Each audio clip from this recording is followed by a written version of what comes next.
There aren't too many people in Shanghai driving electric cars yet, but those who do will be able to get them recharged at public charging stations very soon. China's first ever car battery charging station is almost ready to go in the Xuhui district. But the new energy solution isn't getting immediate support from car owners. Reporter Zhang Yuan finds out why.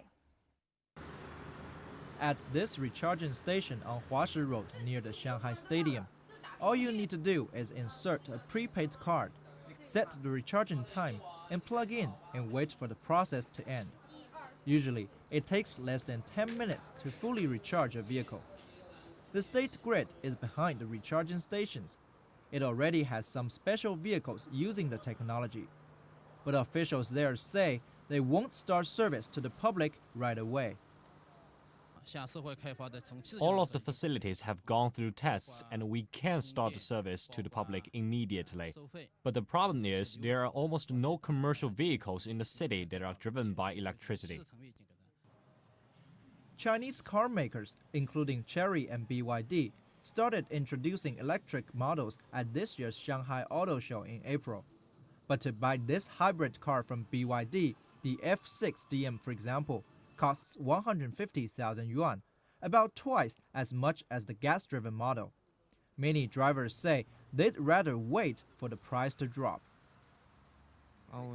I've always wanted to protect the environment, but a battery-driven car is way too expensive for me. Plus, since almost nobody's buying the car, there aren't enough refilling stations either. For now, government policy encouraging alternative vehicles is limited. In February, the Ministry of Finance offered a subsidy of no more than 60,000 yuan to buyers of electrically powered cars. But that's still not enough to cover the price difference between a battery-powered car and a regular one. As for the number of recharging stations, the developers are now talking with the city government about expanding the service network to promote this new energy solution. Authorities from the state grid say the new technology is expected to begin service to the public starting next year's World Expo. But they are working on some final details, including the introduction of a universal socket and how many stations like this are needed citywide. Zhang Yuan, ICS News.